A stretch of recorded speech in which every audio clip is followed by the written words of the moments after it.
Carl Jung said that the pendulum of the mind swings between sense and nonsense, and not between good and bad, or between right and wrong. I think it was right and wrong. Anyway, that's the point. The pendulum of the mind swings between sense and nonsense. That makes sense.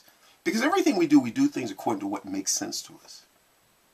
What makes sense at the moment. Sometimes I'll do something that makes sense at right now.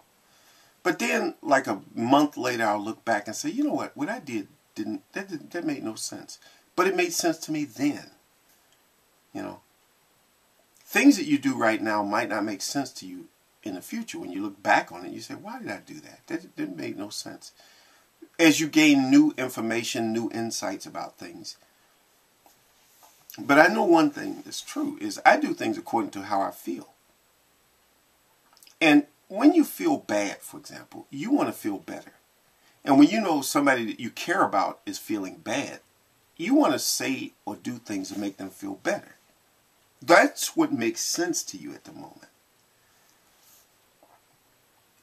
You know, and I try to be honest about things, too. You know, I talked before about being honest and telling the truth. And I believe in telling the truth. I really do.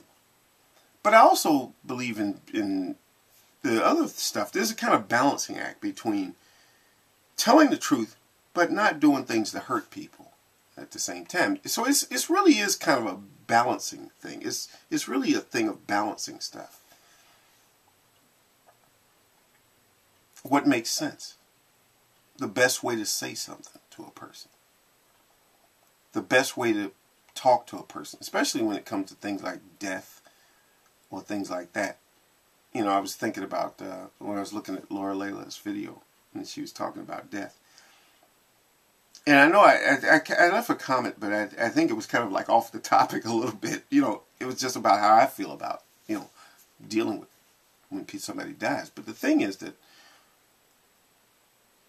sometimes there's this feeling, initial feeling of discomfort. I was thinking about someone, you know, I don't want to give out people's personal information, but there was someone I know,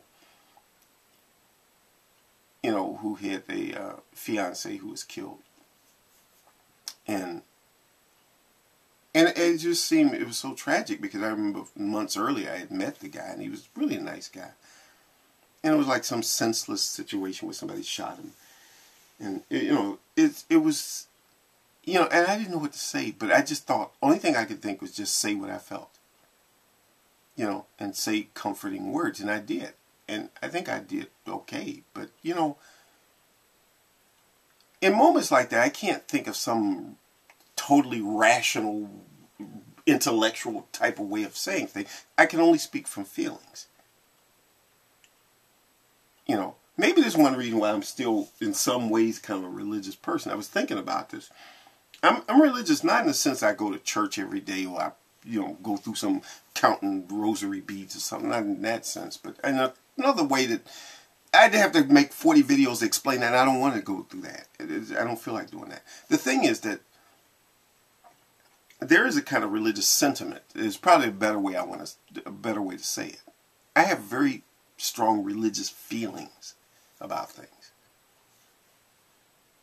And I think everybody does, even if you're an atheist. We all have strong feelings, a feeling of, you know, like if you see some amazing thing in nature, you just have this, that's a religious feeling as far as I'm concerned. This is not a point of argument. That's what, which gets me to a whole another thing, which just messes up this whole video.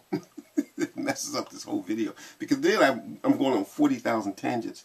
You know why I kind of have a hard time with this stuff? Is because I actually think when people use the word religion, they use it in a way that I just think is so wrong. They only mean it. And I think, you know what helps me?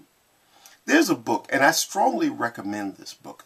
Please, if people could just do this one thing for me, go to the bookstore and get a book. One book. It was written back in I believe it was like 1960 something. Written by a person whose name everybody would know. If you ever took up a psychology class, you know this person's name. It was written by Abraham Maslow. And it's a book called Religions, Values, and Peak Experiences. Read that. Then when you understand, when I start using the word religion, you know what I mean. Or read anything that Einstein said about religion and science. Anything he said about it. And then you know what I mean when I say religion and religious. Then you know it's different from what you might normally think. Because it's not so much about all the rituals and the ceremonies and the dogmatic aspects of religion. That's not what I'm talking about when I say I'm religious. And I didn't mean to go off on some sort of funny little tangent, but I did. I had to. I might put this video up anyway, even despite the fact that it's kind of crazy. But what it is this. I'm more closely with my feelings than I am with trying to be rational. Because just trying to be rational just for the sake of being rational is irrational. I'm just going to say that, and that's the truth.